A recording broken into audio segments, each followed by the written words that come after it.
Programa Fora da Curva, jornalismo, crítica e diversidade. Olá para você que nos acompanha pelas rádios universitárias 99.9 FM e 820 AM. Começa agora mais uma edição do programa Fora da Curva. Eu sou Paula Reis, jornalista e professora do Departamento de Comunicação Social da UFPE. O programa também está sendo transmitido pelo Facebook com imagens do estúdio na nossa página Programa Fora da Curva. A nova conjuntura política traz a necessidade de analisar o futuro do país em todas as esferas, principalmente em função das já anunciadas políticas neoliberais que serão implementadas. O presidente eleito promete que vai zerar, abre aspas, zerar o déficit fiscal em um ano, fecha aspas, e irá, simultaneamente, também entre aspas, reduzir a carga tributária. Para que isso aconteça, serão certamente realizados cortes orçamentários ainda mais severos do que já temos nas políticas públicas e nos investimentos, com um grande risco aos trabalhadores do país. Tudo isso se enquadra no pensamento neoliberal, que foi base para a elaboração desse plano pelo economista Paulo Guedes, o futuro superministro da Economia. Por isso, o programa de hoje quer saber como sobreviver no mundo neoliberal.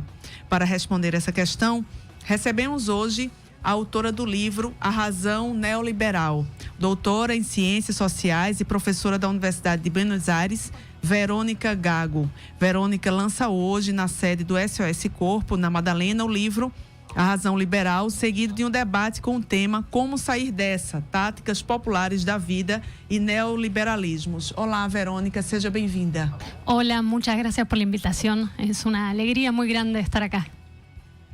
Também está conosco aqui no estúdio a socióloga Graciela Rodrigues, do Instituto Equity, do Rio de Janeiro. Olá, Graciela, seja bem-vinda. Olá, bom dia a todas e todos que estão nos ouvindo, os ouvintes da rádio, que eu já escuto, às vezes, do Rio de Janeiro via Facebook. Que bom. E aqui na bancada comigo está a professora e também apresentadora do programa Fora da Curva, Adriana Santana, que vai participar hoje da entrevista aqui, contribuindo com o diálogo sobre a questão. Bom dia, Adriana. Paula. Bom dia, Graciela. Bom dia, Verônica. Bom dia aos nossos ouvintes.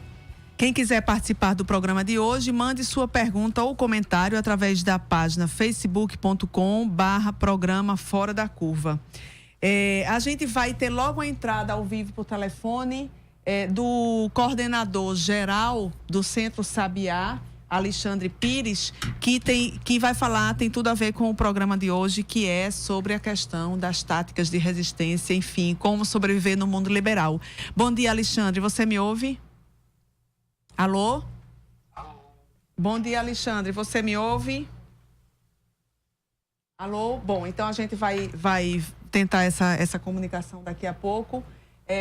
Por enquanto, eu queria situar que está sendo realizado desde segunda-feira em Buenos Aires o primeiro Fórum Mundial de Pensamento Crítico, um evento promovido pelo Conselho Latino-Americano de Ciências Sociais. A conferência traz como tema as lutas por igualdade, justiça social e democracia no mundo turbulento. O Fora da Curva traz agora, diretamente da Argentina, as notícias sobre o evento que tem relação direta com o programa de hoje. Vamos conversar com Nathalie Queiroz, jornalista e professora de comunicação. Olá, Nathalie, o que está acontecendo agora aí no Claxo, em Buenos Aires? Segunda-feira, a 8ª Conferência Latino-Americana e Caribenha de Ciências Sociais. E ela iniciou pela primeira vez com o Fórum Mundial de Pensamento Crítico, que é um espaço aberto, ou seja, não era necessário que as pessoas estivessem inscritas, mas foi um espaço aberto de discussão sobre democracia, política pública, direito, justiça social, e foi um espaço muito semelhante ao Fórum Social Mundial. Nesse primeiro momento, que foi a segunda e a terça-feira, quando aconteceu esse primeiro Fórum Mundial de Pensamento Crítico, o tema principal foram as democracias. E aí os riscos às democracias, os desafios para as democracias nesse início de século XXI. A gente teve a participação de ex-presidentes, como é o caso de Dilma Rousseff e Cristina Kirchner. A gente teve a participação de pensadores e pensadoras importantes, como Saskia Sansen, Boaventura de Souza Santos, de ex-deputados, de deputados. Enfim, foi um espaço bem coletivo que teve muita participação. Foram mais de 50 mil pessoas ao longo dos 2 dias participando. Então, foi um evento de grande porte. Hoje, a gente inicia com os fóruns especiais. São 15 fóruns e nesses 15 fóruns estão sendo discutidas questões bem diversas, desde o tema das artes e a política, até o tema da comunicação, poder, hegemonia, comunicação política digital. Também tem temas na área de educação, como o tema da educação pública, a necessidade de valorização da educação pública, os riscos e boicotes que a educação tem sofrido nessas democracias que estão ameaçadas. E amanhã a programação está voltada para a apresentação dos trabalhos. Tem sido um evento fantástico, cuja programação começa bem cedinho, 9 horas da manhã, aqui é relativamente cedo, e se estende até 9, 10 horas da noite. Hoje vai haver um ato público que deve mobilizar todas as pessoas que estão inscritas e participando dos painéis, e esse ato público que vai às ruas daqui de Buenos Aires é um ato em defesa da universidade pública na América Latina. A gente acabou de ouvir a jornalista Nathalie Queiroz, que está fazendo a cobertura do primeiro Fórum Mundial de Pensamento Crítico em Buenos Aires.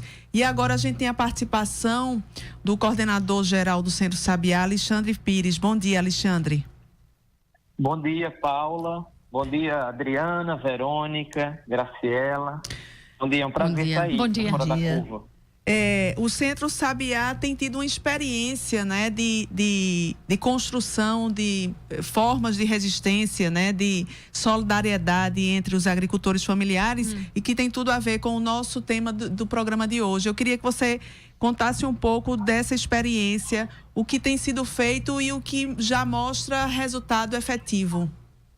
Então, Paula, para nós do Sabiá, que vemos há 25 anos construindo e contribuindo para a formação da agroecologia no estado de Pernambuco, no Brasil, e de fortalecimento da agricultura familiar, o enfrentamento e a sobrevivência nesse mundo neoliberal requer da gente, e a nossa experiência tem dito isso, requer da gente a resistência e a criatividade de fazer aquilo que a gente faz de forma inovadora, de forma acolhedora, amorosa, e com uma cultura, sobretudo, de paz e de resistência. A construção da agroecologia, por si, que é uma agricultura que respeita a cultura dos povos, a diversidade do nosso povo do campo, né, e das cidades, já é por si uma forma de resistência ao modelo neoliberal, ao modelo do agronegócio, que expropria os povos dos seus territórios, comunidades pesqueiras, comunidades quilombolas, comunidades indígenas e comunidades de agricultura familiar como um todo, que degradam o nosso solo e que tem um interesse central na perspectiva econômica. A construção da agroecologia com a agricultura familiar tem mostrado para a gente que é possível produzir alimentos saudáveis e ofertar esses alimentos à população urbana, como é o caso das feiras agroecológicas que existem aqui na cidade do Recife e aproximadamente 100 feiras no estado de Pernambuco, que são assessoradas por várias organizações. E essa é uma forma que a gente encontra também de enfrentar e de sobreviver a esse mundo neoliberal. A gente precisa constituir processos de fortalecimento do campo popular e democrático. Então, na medida em que as pessoas passam a consumir alimentos produzidos pela agricultura familiar, essa é uma forma de resistir, essa é uma forma de sobreviver, é uma forma de fazer diferente. Sim. O trabalho que a gente tem desenvolvido com várias famílias agricultoras na constituição e gestão dos fundos solidários tem sido algo também bastante forte para financiar a agricultura familiar, fora do sistema bancário, cheio de juros e de interesses econômicos, e que promove relações de solidariedade entre os povos, né? Acho que essas são algumas das estratégias que a gente tem montado para fazer esse enfrentamento. Muito obrigada, Alexandre. Bom dia. Conversamos então com Alexandre Pires, é coordenador do Centro Agroecológico Sabiá. Bom dia, Alexandre. Obrigada. Bom dia, obrigada aí pela oportunidade. Eu queria mandar um abraço para Alexandre, conheço o Sabiá há mais de 20 anos. Não sei se você lembra de mim, mas vai aí meu cumprimento para vocês que fazem um trabalho maravilhoso com o Sabiá.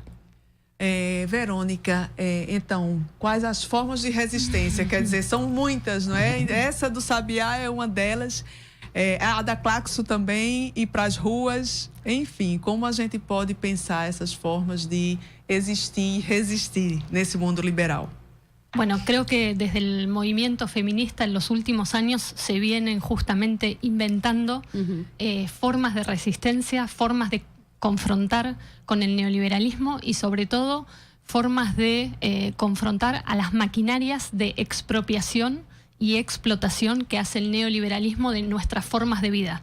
Creo que recién Alexandre hablaba de cómo hay una expropiación y desposesión de las formas agroecológicas y cómo el mercado, desde lo financiero y el endeudamiento, intenta capturar y apropiarse essas outras formas de produção. Ou seja, só para o ouvinte entender melhor, são duas lógicas, né, que se colocam. A lógica neoliberal, que é essa lógica da industrialização em massa, da produção em massa, da monocultura, né, da exploração da terra e das pessoas.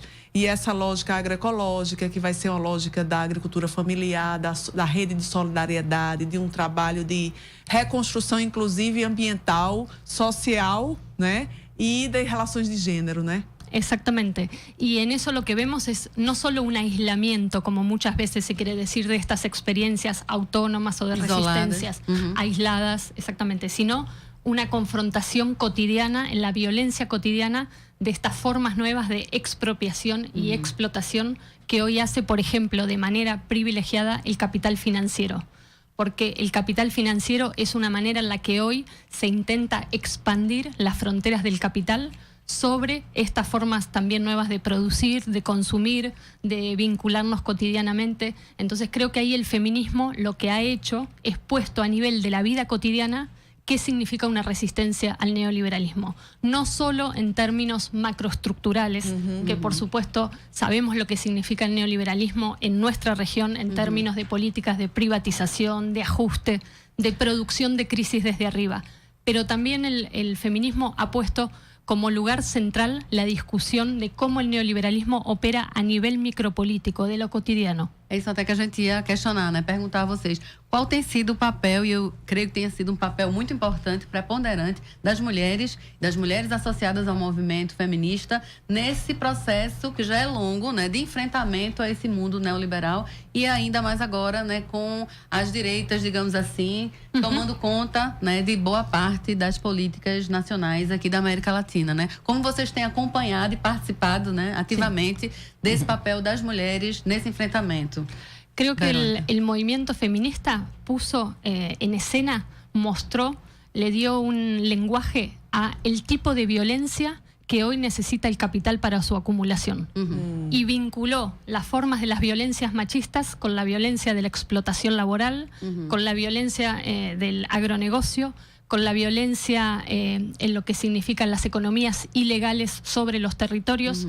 Es decir, el movimiento feminista, al conceptualizar la violencia en un modo integral y complejo a partir de las violencias machistas, pero en relación al tipo de violencia generalizada que hoy necesita el capital, lo que está vinculando, conectando, es la cuestión del patriarcado con la cuestión colonial y con la cuestión del capital como una especie de triángulo sin el cual no se pueden pensar que significa o neoliberalismo hoje. Sim, então só para ajudar o ouvinte a perceber bem, quer dizer, há três dimensões que se unem nessa violência e nessa dominação, né? O patriarcado, que você falou, Capitalismo. O capitalismo. La cuestión colonial. Sim, o colonialismo. Exatamente. Né?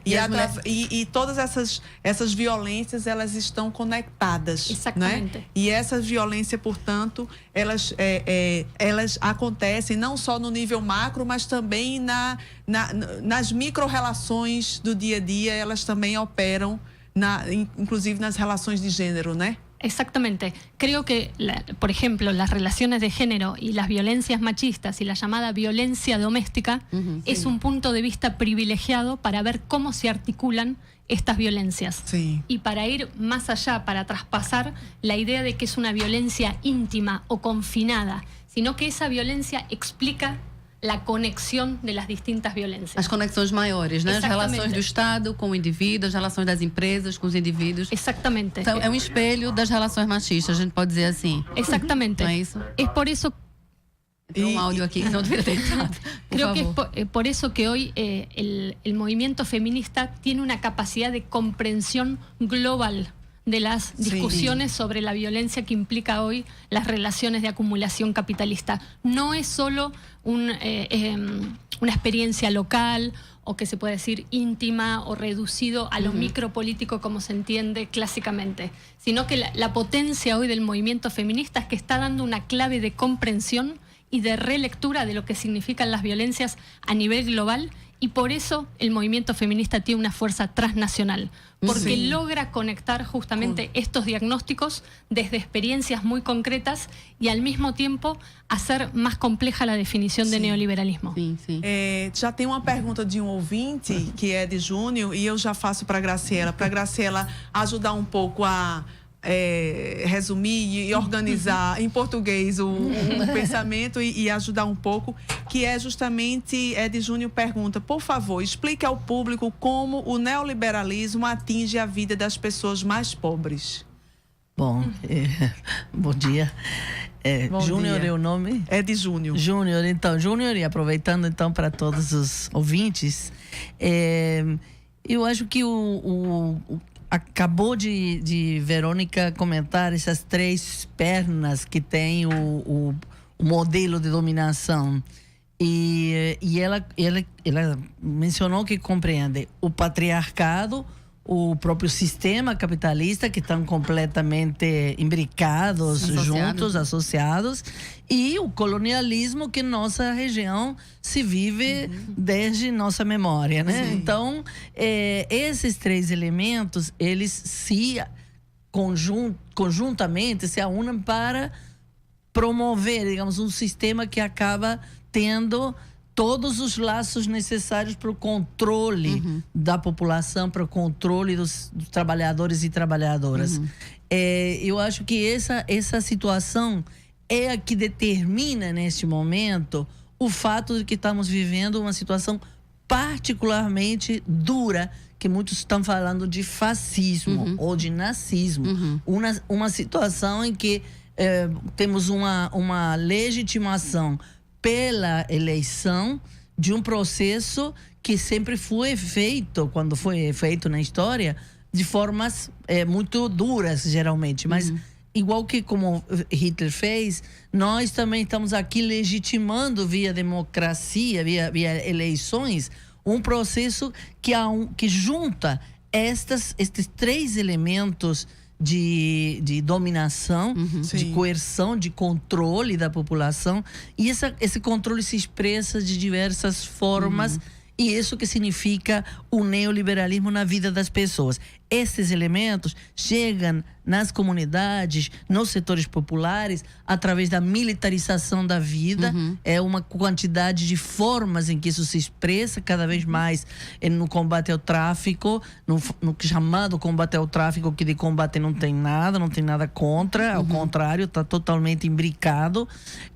Chega junto com as polícias paramilitares, o legislativo que se junta, porque sabemos todos que já está completamente contaminado, digamos assim. Essa é um pouco a visão, mas eu acho que ao contrário, é ele que favorece o processo de militarização e de criação destas violências que controlam o cotidiano das pessoas e desagrega nos tecidos sociais e desagrega nos territórios, né? Então isso me parece essa forma mais brutal de expressão desta forma do capitalismo, e que se junta, como eu digo, com as outras formas, o que a Verônica estava falando, das novas formas da produção no nível local, no nível micro, que já não obedecem ao que nós conhecíamos como operariado, como assalariado formal.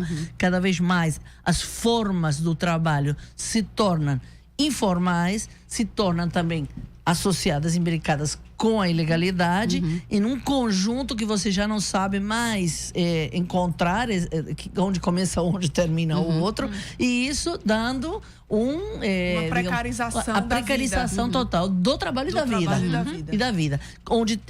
E ela trabalha isso maravilhosamente bem no livro, onde explica muito como que as mulheres vivem nesse cotidiano que consegue aproveitar, é uma nova forma da dominação, da expropriação do trabalho. Por quê? Porque aproveita o trabalho comunitário, o trabalho social que as mulheres fazem na segunda jornada de trabalho, aproveita todas as formas da vida cotidiana das pessoas para ser expropriada em novas maneiras de articular.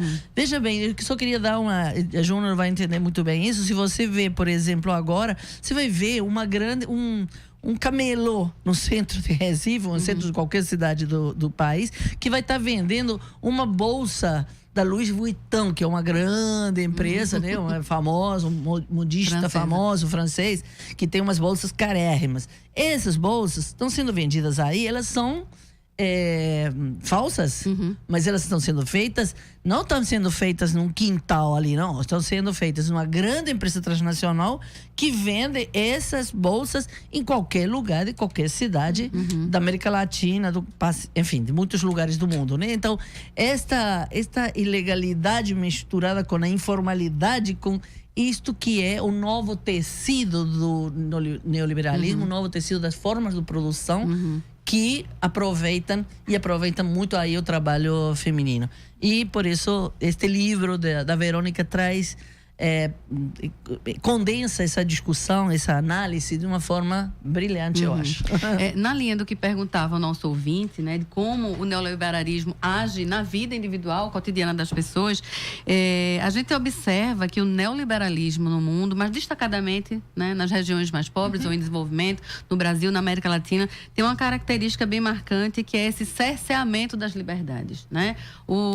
A criminalização das pessoas, dos movimentos. E recentemente, aqui no Brasil, segunda-feira, a gente teve uma grande discussão no Senado brasileiro, porque está se tentando aprovar, na verdade, endurecer a lei antiterrorismo aqui no Brasil, criminalizando os movimentos sociais, qualquer que sejam esses movimentos, destacadamente os movimentos de resistência de esquerda, inclusive o movimento feminista, o movimento sem terra, e essa legislação já está andando a passos largos para ser aprovada, né? Com grande resistência, mas a gente vê uma movimentação política, né, em torno dessa criminalização da vida, né, na criminalização da resistência. Vocês têm observado isso também nos outros países aqui da América Latina, na Argentina? Como é que tem sido essa experiência? E, reforçando a pergunta de Paula, como a gente faz para resistir?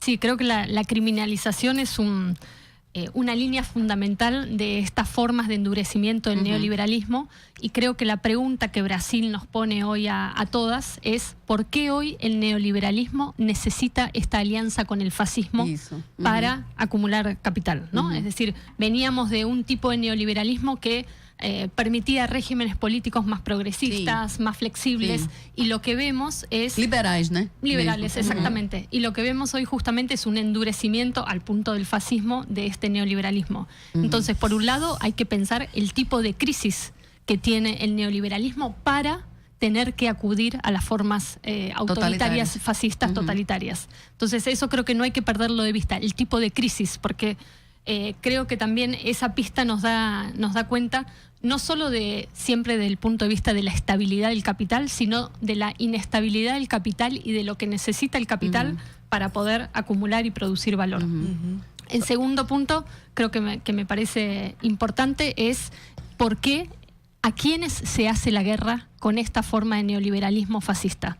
A los movimientos sociales y en particular al movimiento feminista de la periferia popular, negro, indígena, comunitario. Es decir, justamente los movimientos que están inventando otros modos de vida, que están discutiendo justamente las formas de apropiación y expropiación de las tácticas de cotidianas, ¿no? Entonces ahí creo que hay una experimentación de resistencia en lo que nosotros en Argentina llamamos economías populares, que son los lugares, los territorios donde se está elaborando otras formas de trabajo más allá del trabajo asalariado, formal, que ya sabemos que es algo que no va a incluir masivamente a nadie. Es decir, hay un imaginario desarrollista de la inclusión del empleo asalariado que hoy es nostálgico y se vuelve reaccionario. Porque sabemos que va a ser el privilegio de unos pocos el trabajo formal asalariado. Já está sendo, né? Já está sendo. E em condições altamente precárias, porque mesmo o trabalho assalariado não garante mais os direitos todos. Vamos lembrar que no Brasil temos uma reforma trabalhista em curso, né? Inclusive há uma proposta, né, do novo governo de uma carteira de trabalho sem direitos. Exactamente. Va reduciendo más los derechos. Es que hoy están estas situaciones que parecen paradojales. Tener empleo y ser pobre. Antes era una situación que era impensable. Hoy esa situación existe. Tener empleo y no tener derechos. Son situaciones que desde un punto de vista son anómalas en relación al imaginario del trabajo asalariado, pero que hoy son la normalidad. Pero al mismo tiempo plantean ese modo de trabajo como un privilegio que justifica reacciones racistas, misóginas, respecto de percibir el trabajo como un privilegio contra los otros, las otras. Tem uma pergunta aqui de uma ouvinte, a Nalba Teixeira. Não é exatamente uma pergunta, mas é um comentário. Penso que o racismo é um dos pilares das desigualdades, mas que precisa ser enfrentado articulando com o capitalismo e com o patriarcado. Como vocês veem isso? Não, sem dúvida, no caso do Brasil, de uma forma muito mais forte, mais clara, né? E justamente está sendo por aí que é a resposta do fascismo, porque é a partir, falávamos isso ontem aqui com Verônica, a partir no Brasil, particularmente, são as mulheres negras a que estão tomando a grande a frente, digamos assim, nesse processo da resistência, porque são nos corpos das mulheres negras e nessas economias populares e nas periferias onde se está dando essa batalha de uma forma e eu acho que elas têm os jovens negros estão morrendo porque não conseguiram, entender? Eles ainda estão numa cultura patriarcal e eles se embrenham nesta coisa do tráfico, do trabalho que dá mas eles estão morrendo ali.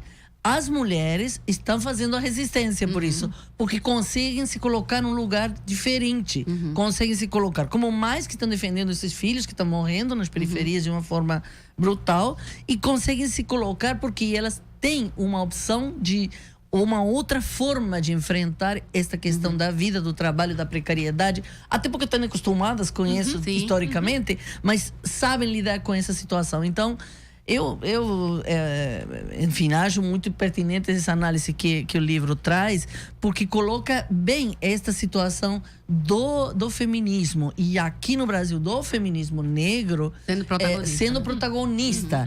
E às vezes os próprios partidos, os próprios intelectuais de esquerda não estão conseguindo ver isso.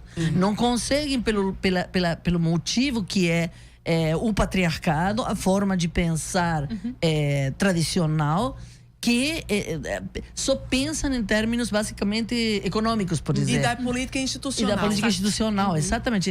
Os partidos. Exato. Então, o que está acontecendo aqui é que o neoliberalismo tem usado essas outras formas. Uma forma que eu não mencionei na resposta anterior, porque é tanta coisa que você tem que ir desentrañando, né? Mas são as formas do controle das subjetividade das pessoas. Então, aqui no Brasil, por exemplo, tem tido uma atuação muito forte, o que eu chamo de igrejas de mercado. Porque vão me desculpar se algum ouvinte se incomoda, mas eu acho que tem igrejas que não são igrejas de fé. São igrejas de comércio, são igrejas de mercado, são igrejas que têm tido uma atuação de trabalhar justamente pela desarticulação dos movimentos, pela criminalização das pessoas e pela vitimização e controle das pessoas, das mulheres e do pensamento das pessoas. Então, isto eu acho que foi um elemento importantíssimo, tanto que em muitos lugares se viu que a própria processo eleitoral se deu muito ligado ao que estas igrejas mandaram. Eu queria mencionar justamente o caso aqui no Brasil do Ele Não. Uma manifestação fantástica, maravilhosa. As mulheres fazendo a principal forma de resistência.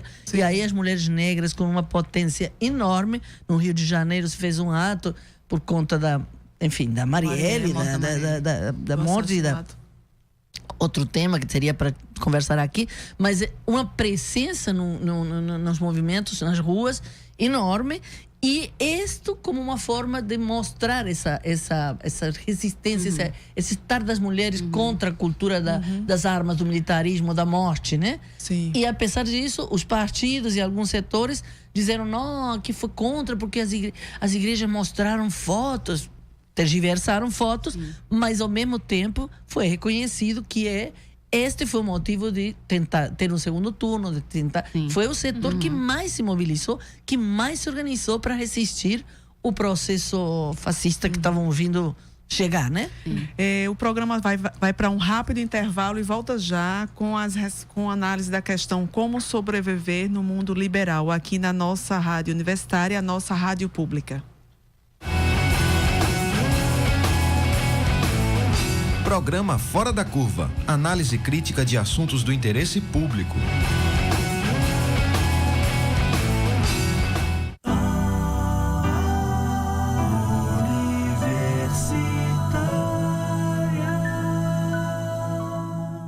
A Rádio Universitária AM 820, agora é Rádio Universitária Paulo Freire. Vamos ouvir o reitor da UFPE, Anísio Brasileiro. A Rádio Universitária Paulo Freire é um resgate histórico. Uma das ideias principais de Paulo Freire é a ideia de saber escutar. Nós fizemos um grande esforço na nossa gestão para que ela seja retomada com bases em inovações tecnológicas, de tal maneira que ela, pela sua presença junto à população, ela possa contribuir através de uma programação qualificada para o entendimento sobre a realidade econômica e social do país e que as pessoas possam se posicionar como atores do processo. Rádio Paulo Freire, a rádio que fazemos juntos. A Rádio Universitária AM agora é Rádio Universitária Paulo Freire. E para falar sobre esta novidade, você confere um programa especial de lançamento nesta quinta, dia 22, logo após o Fora da Curva. No programa, entrevistas, depoimentos e a nova proposta da emissora, que vai funcionar como uma rádio escola. Programa especial de lançamento da Rádio Universitária Paulo Freire. Nesta quinta, ao vivo, a partir do meio-dia, aqui na 99.9 FM, com transmissão também pelo Facebook. Toda quarta-feira, a Rádio Universitária conecta você com o circuito de festivais de música do país. É o Circulatório, música, entrevistas, coberturas e muita informação sobre os novos artistas do cenário nacional. Eu sou Bruno Nogueira e vou apresentar para vocês sempre novidades sobre este circuito tão importante na nossa cultura. Circulatório, você conectado com o circuito de festivais. A primeira TV pública do Brasil completa 50 anos. Informação, cultura e entretenimento. Grande base da programação da TV Universitária, dos esforços que ela sempre fez, foi em prol da cultura popular do nosso povo. Parabéns, TVU do Recife! Uma homenagem da TV Brasil e da rede de emissoras públicas. Universitária FM 99.9. Fora da Curva, jornalismo analítico na Rádio Universitária, a nossa rádio pública. O programa Fora da Curva está de volta e hoje pergunta como sobreviver no mundo neoliberal. Para fazer essa análise, recebemos a autora do livro A Razão Neoliberal, Verônica Gago, a socióloga do Instituto Equity do Rio de Janeiro, Graciela Rodrigues, e Adriana Santana, apresentadora também do Fora da Curva, que participa aqui da bancada comigo. Verônica, a gente estava falando que tem algumas experiências já, não é, de solidariedade e de resistência, experiências importantes de economias populares. Eu queria que você contasse um pouco do que você analisou y viu. Sí, son todas experiencias que tienen su origen en movimientos sociales. Es decir, no surgen de la nada, no se crean así en términos a veces como se cree ideales o utópicos, sino que surgen de experiencias concretas organizadas desde los movimientos sociales y desde los movimientos sociales que en Argentina en particular, pero creo que es algo a nivel de la región, emergen muy fuertemente en las crisis sociales. Son movimientos que proponen otras formas de atravesar las crisis sociales y de politizar las crisis sociales. Esto significa no tener una actitud puramente pasiva, victimista frente a las crisis sociales, sino también reconocer que la crisis es parte de poner en crisis las relaciones de obediencia y de mando. Entonces, hay crisis social también cuando no se acata, cuando no hay obediencia completa a las propuestas del capital. En Argentina, pero creo que esto es una secuencia continental, a principios de los años 2000, hay distintos modos de insurgencia, de insurrección, de insubordinación popular que plantean un horizonte antineoliberal, que tienen una capacidad esos movimientos sociales de decir no a las políticas neoliberales que fueron parte de todas las transiciones democráticas de nuestra región. Ou seja, é possível ter uma lógica não neoliberal ou antineoliberal sobrevivendo e construindo relações de solidariedade y de sobrevivencia y de resistencia. Sí, y nosotras creo que también tenemos que empezar a cuestionar solo la idea de sobrevivencia, ¿no? En el sentido de que también hay una innovación social y popular y va além da sobrevivencia, que va más allá de la sobrevivencia, porque a veces la noción de sobrevivencia tiene una carga miserabilista con las cosas que hacemos, ¿no? Entonces, no interessa a sobrevivência puramente biológica, orgânica, mas a sobrevivência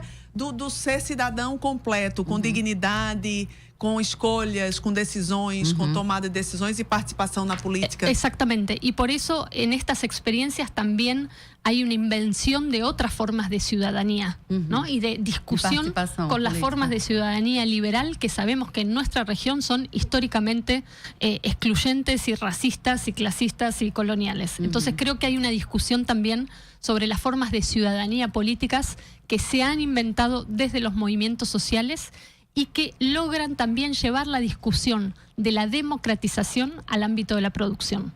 Porque las economías populares son también esa dimensión de los movimientos sociales. Cómo empujar la discusión económica en los territorios, pensados ya no como excluidos del neoliberalismo simplemente, sino como productores de otras formas económicas, y que lo que hoy vemos es que las finanzas, a través del endeudamiento popular, intenta también capturar y extraer valor de esas economías populares. Sim, sem o mercado financeiro, o mercado sempre procura tirar proveito daquelas experiências que tiveram êxito, né, populares y que, vamos dizer, transformar en productos. Exactamente, porque el capital financiero reconoce producción de valor en estas poblaciones que políticamente se las considera excluidas o miserables o marginales. Pero el capital financiero en ese sentido tiene una astucia, tiene una inteligencia de saber que de esas poblaciones y de esa trama vital y productiva puede extraer valor a través del endeudamiento popular, por ejemplo, o de las cartas de crédito o de las financiadoras que están en los territorios también populares haciendo formas informales y a veces ilegales de préstamo de dinero. É uma forma do próprio capital se apropriar da crise do próprio capital. Exatamente. Né? Com as estratégias de resistência. Eu queria muito, nós queríamos muito que vocês pudessem nos exemplificar, materializar essas outras formas né, de economia que estão aparecendo dos movimentos sociais justamente en medio a las crisis sociales. ¿Qué es que ustedes han visto por ahí? Sí, tiene mucho que ver con, por ejemplo, las producciones agroecológicas de las que hablaba Alexandre antes, también con las formas de invención de trabajo sin patrón, de la producción desde textil hasta la producción de, también alimentos, como decía, también de ropa y vestido, en grupos pequeños. Formas de cooperativas, formas asociativas, que también se hacen cargo de la dimensión de cuidado, ¿no? De alimentación, de cuidado de niños, de ancianos, es decir, también poner como productivo el terreno clásicamente feminizado del cuidado y de la producción social de territorio. Por ejemplo, la producción de seguridad en un territorio desde un punto de vista que no es la militarización ni el policiamiento de esos territorios, ¿no? Entonces, creo que estas experiencias, que son experiencias de feria, experiencias de guarderías y de comedores populares, experiencias de autoconstrucción o de cooperativas de viviendas, son todas dinámicas, ¿no?, de producción de la vida que mixturan lógicas comunitarias con lógicas populares en un sentido que son capaces de conquistar espacios, defenderlos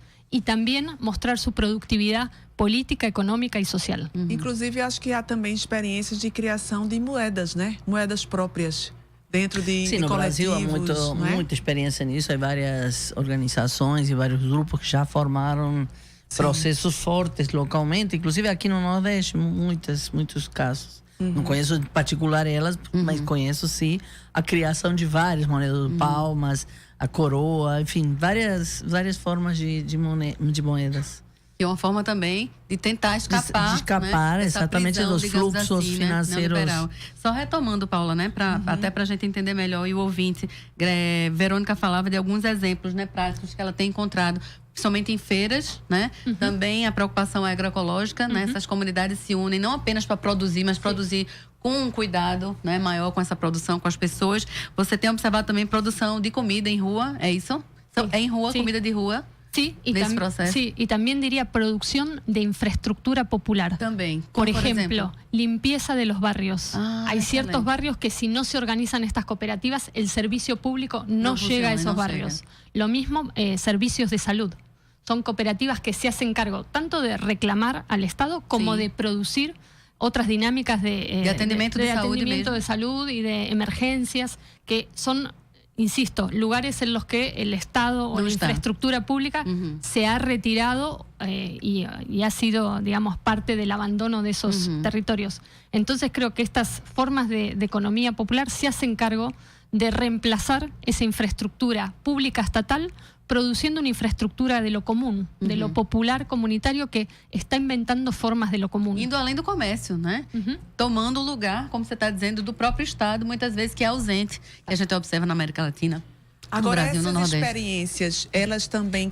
Só para te dizer, eu também problematizando essa ideia, esse conceito do Estado ausente.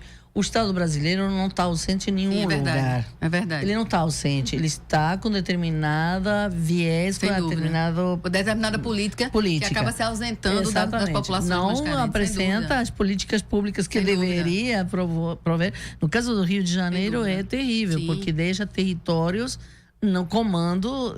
Por isso que eu digo que não é que o tráfico ou algumas formas da ilegalidade toma no Estado. É o Estado que toma a sociedade. Sem dúvida. Através dessa ausência, que não é ausência, essa intencionalidade que você permite a criação de todos esses processos ilegais. Y a la vez la presencia explícita del Estado en términos represivos. Claro. ¿no? Entonces, también muchas compañeras de los territorios dicen, acá no es que está ausente el Estado, está presente como represión. Como mão pesada. Exactamente. O como tercerización de los servicios. Porque también el Estado, hoy más que hacer políticas públicas, lo que hace es terceriza con empresas servicios públicos. Entonces, eso es también una forma de negocio en la que el Estado tiene que ser repensado, porque el Estado no puede pensarse como existía hace 20, 30 años. Sí, ¿no? sí. Las formas de desnacionalización de distintos segmentos del Estado hace que hoy tengamos que pensar outra teoria política do Estado. Não mais o Estado como o braço do mercado. Né? Não, e políticas que são, digamos, promovidas desde o Fundo Monetário Internacional, do Banco Mundial, da OCDE, da reunião dos países mais ricos, porque estão levando aos países periféricos, sobretudo, a noção da parceria público-privada, que chamam, que é a coisa do Estado e a iniciativa privada, que dá nisso, dá nesta terceirização dos serviços de saúde, serviços de educação, ou seja, fazendo com que o setor privado assuma e lucre com estes setores que são serviços essenciais para a população. Então, como se junta este macro, eu trabalho muito com os acordos de livre comércio, e é nesses acordos onde você faz a trama jurídica dessas políticas. Você coloca os países dentro de acordos que são de cumprimento obrigatório, que são supraconstitucionais, onde essas políticas têm um suporte jurídico, a segurança jurídica da qual o capital tanto está falando ultimamente, né? Sem dúvida. Agora, essas experiências todas, elas também levam sempre a questão da reivindicação. Assim, às vezes eu fico pensando como trazer o Estado de volta ou pela primeira vez, porque em determinadas regiões o Estado nunca foi, né, oferecer, realizar os serviços públicos, como exigir do Estado, de fato, a sua presença nesses lugares. Existe uma articulação entre o fazer, a construção coletiva e solidária e a implantação de outras lógicas com a exigência da participação, da presença do Estado. Da garantia de cidadania, né? Por parte do Estado. Sí. Porque se hacen una serie de reclamos o reivindicaciones muy concretas sobre el presupuesto público, sobre ciertas infraestructuras de desarrollo muy básicas, pero muy importantes, como, no sé, es el sistema de cloacas, de ruas, de... Esgoto sanitario. Exactamente. Entonces, no hay una escisión completa en pensar que una economía popular es completamente antiestatal. No hay esa idea, sino más bien que es cuál es la relación de fuerza que plantean estas economías que tienen una capacidad de plantear reivindicaciones y demandas concretas y específicas al Estado y al mismo tiempo denunciar las formas políticas en que el Estado, digamos, está presente en ese territorio de manera puramente represiva, como decíamos antes. Sí. Gente, a gente tem encontrado alguns autores, alguns pensadores, inclusive na própria Claxon, né, que está acontecendo agora, que estão defendendo uma espécie de novo otimismo, né, para as populações da América Latina, numa situação, principalmente nós aqui no Brasil, que andamos um pouco, digamos, cabisbaixos, né, com os rumos da política, e eles entendem que é um momento, assim como você falava, Verônica, no momento dessa crise a gente encontrar uma brecha de resistir e de alterar realidades, né? Eu queria que você falasse um pouco do papel dos movimentos sociais, dos movimentos progressistas, não necessariamente partidários, né? Mas progressistas, independentemente de viés político, nesse processo de resistência, né? O que é que a gente pode vislumbrar como algo a gente fazer, algo a ser feito para resistir, e se desse também vocês duas fazerem um paralelo com a situação que está acontecendo política e econômica aqui no Brasil e na Argentina. Sí. Bueno, en Argentina el nivel de crisis es muy, muy fuerte. La inflación este año ha sido solo del 50%, en términos formales o oficiales del 50%. Desvalorización cambial también muy fuerte. Exacto. Desvalorización de los salarios reales de más del 20%. Y las perspectivas son de empeoramiento de la situación económica. Empeorar ainda más la situación. Sí. Entonces, realmente la situación de crisis ya se nota en la vida cotidiana y tiene que ver, por ejemplo, con la suba de precios de los alimentos que afecta, por supuesto, a todo el mundo y también la suba de precios de los servicios básicos como gas, transporte, né? Aumentou transporte, gas, agua, luz, ese tipo de cosas. Entonces, el nivel de empobrecimiento masivo que hemos experimentado en los últimos 2 años es impresionante. Es un nivel récord en velocidad, en intensidad y en dureza. Y la propuesta que está haciendo el gobierno es de endeudamiento externo. Endividamento externo. Sí, exactamente. Procurar ayuda no FMI. Exactamente. Y no es casual que la semana que viene en Buenos Aires se reúna justamente el G20. G20. Exactamente. Como una escena global, digamos, justamente de empoderamiento de estos discursos neoliberales. Entonces, lo que Vai pegar fogo Buenos Aires semana que viene. Y hay una fuerte campaña de criminalización, ¿no?, de la ocupación de la calle y de los movimientos que está prevista para la semana próxima. Entonces, los movimientos sociales, pero en particular, digamos, la dinámica feminista que hoy es transversal a todos los movimientos sociales, es la que está planteando tanto un diagnóstico de la crisis como un enfrentamiento. Exactamente. Y en ese sentido va mucho más allá de las formas partidarias que intentan también traducir, a veces de una manera, digamos, enviesada, muy pobre, esta fuerza de movimiento, ¿no? Y de tratar de capitalizar en un sentido que es muy estrecho, que es el sentido partidario, digamos, esta fuerza de movimiento. Entendiendo a luta como colectiva, transpartidaria. Exactamente, exactamente. En los últimos años creo que el movimiento feminista es el que ha tenido más capacidad de movilización en las calles. Eso lo hemos visto en Brasil y lo hemos visto en Argentina, ¿no? Y no hay apropiación partidaria que pueda dar cuenta de esa dinámica que es mucho más amplia. Inclusive, você faz parte, integrante do movimento Nenhum a Menos, né?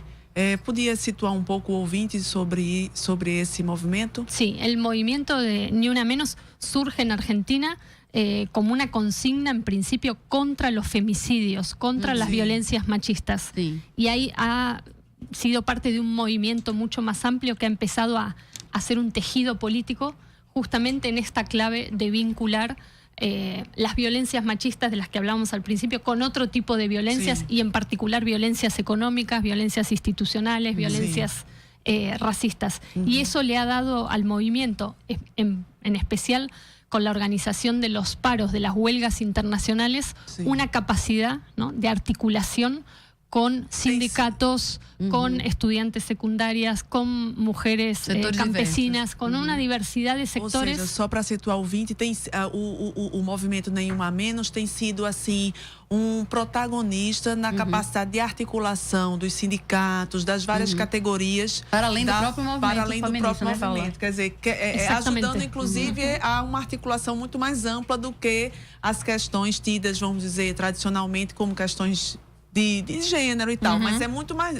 questões económicas, sociais y tudo más. Exactamente. Creo que esa fue la clave de radicalidad que puso este movimiento feminista, pensar una transversalidad y una articulación y una composición política que va más allá de las fronteras clásicas del feminismo, tanto en sus integrantes como en los temas y en las problemáticas de las que se ha hecho cargo. Sim, e vocês vão estar presentes nesse enfrentamento na reunião do G20, semana que vem em Buenos Aires. Graciela também vai? Sim, vou estar lá. Eu, na verdade, há muito tempo que eu acompanho o G20, porque eu trabalho exatamente sobre as macropolíticas. E o G20 foi criado a partir da época de 2008, 2009, na última gravíssima crise econômico-financeira global, e surgiu como uma forma de encontrar as principais economias, a forma de articular essa saída para a crise. Essa saída se deu rapidamente, digamos, do ponto de vista da recuperação, com recursos dos países emergentes, inclusive que chamaram os países emergentes nessa oportunidade. Os bancos foram auxiliados e se sai dessa crise assim urgente, mas a crise vai se traduzindo a escada abaixo, digamos, a outros países, a vida das pessoas. E o G20 surge aí então, mas prontamente se recupera na economia dos bancos principais, começam a desenhar esta nova etapa do neoliberalismo global, onde os países que foram convidados, entre eles Brasil, Argentina, México, outros países, África do Sul, os países periféricos que foram convidados, de alguma maneira são convidados para dar uma certa legitimidade, uma certa, digamos, uma forma de participação também de outros não tão poderosos e ricos, mas em última instância eu acho que nos últimos anos tem sido também um espaço para a domesticação desses países, né? No campo econômico financeiro e com estes processos que estamos vendo, por exemplo, no caso da América Latina, claramente. Eu acho forma que de impor uma certa adesão. Exatamente. Como ir aderindo a esta modelo e a esta onda conservadora e a este processo fascista, como dizíamos, esta forma de exploração que toma formas fascistas, porque precisa expandir um modelo cada dia mais duro de exploração dos setores sociais. Já não é um modelo onde tem liberdades, onde possa ter direitos, precisa ser de um modelo que seja de expropriação total dos territórios e dos espaços sociais, ou das comunidades. Então, para isso é que este fascismo vem crescendo. E o G20 vem, entre outras coisas, da América Latina, porque a América Latina, e a minha interpretação é que a América Latina tem sido o continente onde o movimento social tem sido mais presente, mais forte, desde os anos, todo este século, desde o enfrentamento à proposta da ALCA, no início dos anos 2000, e depois com diversas tentativas de enfrentamento ao modelo neoliberal, algumas um pouco mais bem-sucedidas, outras menos, mas tem sido o movimento que mais criou este debate, estas novas lógicas, estas lógicas alternativas que você pergunta. Então, ele precisa ser combatido, precisa ser criminalizado, precisa ser aniquilado. E o G20 em Buenos Aires é também essa tentativa. A militarização da Argentina está sendo brutal. Com repressão aos movimentos. Com repressão aos movimentos, como está sendo também aqui. Então, esta é essa mesma lógica. E o que G20... triste similaridade, né? Nossas histórias têm, né? Sempre estamos acompanhados com essas tristes similaridades. Então, essa é a vinda do G20, é a formalização desses acordos. E eu acho que nesse momento até um momento particularmente mais difícil do mundo, porque no mundo está nesse momento a vitória do Trump tem trazido também um novo cenário, onde esses setores conservadores estão tomando um peso maior. Teríamos que fazer 3 programas mais para discutir essa questão. Tem uma pergunta aqui que eu acho que eu vou pedir para vocês gravarem em vídeo depois. Na verdade, a gente respondeu ao longo do programa, mas organiza depois em vídeo. Laranjeiras, jornalista, inclusive amanhã vai vir participar do programa Fora da Curva. Ela pergunta, essa emergência... pronto, agora fugiu, mas vamos chegar lá. Essa emergência do neoliberalismo e da extrema-direita que observamos de modo globalizado, de que maneira afeta diretamente a economia e a vida das pessoas? Eu acho que é uma pergunta mesmo para elas gravarem um vídeo depois para vocês colocarem lá. Mas a gente está finalizando e eu passo a palavra para cada uma de vocês fazer uma falinha final de encerramento. Verónica. Una cosa que me gustaría que dejar como claro, que tiene que ver con esto de la resistencia que ustedes estaban planteando y también por esto de las similaridades entre los dos países, que creo que no tenemos que perder de vista que la agresividad de la contraofensiva que estamos viviendo tiene que ver con la radicalidad de un movimiento, ¿no? Porque si no perdemos como la relación dinámica, digamos, de cómo se produce este nivel de contraofensiva. Y lo vemos también en las relaciones de fuerza que você estaba falando. Exactamente. Como el nivel de agresividad que hoy tiene esta contraofensiva fascista está respondiendo a un nivel de radicalidad de fortificación del movimiento. Exactamente, del movimiento. Y creo que eso no hay que perderlo de vista porque es también hacernos cargo del tipo de fuerza que podemos desplegar. Ou seja, para a gente não perder de vista que construímos muita coisa. Exatamente. Né? Que houve uma construção, né, coletiva importante. Y hay que pensar esa relación no en los términos de culpabilización, como se nos está haciendo creer. Sí, criminalización até, ¿no? Y tanto en el caso de Eli Nao como Ni Una Menos, se dice, bueno, el movimiento feminista despertó este monstruo del fascismo, habilitó el triunfo de Bolsonaro. Es decir, hay un intento, ¿no?, de capturar esa relación en términos de culpabilización. Y lo que hay que hacer, me parece, es saber que este nivel de agresividad responde a nuestra fuerza, pero al mismo tiempo hacernos cargo del tipo de fuerza que hemos logrado desplegar. Graciela, suas palavras finais. Bom, eu gostaria muito de sugerir aos ouvintes que tem o livro da Verônica disponível, o livro La Razão Neoliberal. Nós fizemos esse esforço da tradução do livro justamente porque achamos que ele dá muita conta de explicar esta nossa realidade que está mudando muito rapidamente, que eu acho que os movimentos e os progressismos em geral na região precisam atualizar mais esse pensamento, a velha lógica do desenvolvimentismo, do que vamos poder criar de novo indústria, etc e tal, isso já não funciona mais, isso está velho e nós precisamos agora parar, pensar, estudar bastante e poder ter novas ideias para esta realidade. Obrigada, Graciela. Desculpa cortar, mas acabou o nosso tempo. Obrigada, Verônica. Muchas gracias. Gaga. Vamos chamar para o debate, e né? Obrigada. Mais tarde, então, o debate, lançamento do livro da Verônica Gago, às 18 horas no SOS Corpo, pertinho ali do Mercado da Madalena. Isso. E amanhã a gente vai ter um especial Fora da Curva, após o horário normal. A gente vai ter de meio-dia às 13 horas um especial do Fora da Curva de lançamento da Rádio Universitária Paulo Freire, que será uma rádio escola vinculada ao Departamento de Comunicação Social. Muito obrigada. O programa de hoje vai ficando por aqui. Foi produzido por mim, Paula Reis, Adriana Santana, Larissa Evelyn, nas redes sociais Vitor Aguiar e Larissa Evelyn, nos trabalhos técnicos Marco da Lata. Tenham uma boa tarde. O programa Fora da Curva é uma realização do Departamento de Comunicação Social com o apoio do Departamento de Sociologia e do Núcleo de Rádio e TV Universitárias. Parceria com o Marco Zero Conteúdo, Centro das Mulheres do Cabo, SOS Corpo, Centro Sabiá, Terral Coletivo de Comunicação, Centro de Cultura Luiz Freire. Esse programa fica disponível em nossa página do Facebook e no canal do YouTube. Acompanhe as nossas redes sociais, porque nós também divulgamos por lá muita informação que você não vê por aí. A música tema deste programa foi composta pela banda Diablo Motor.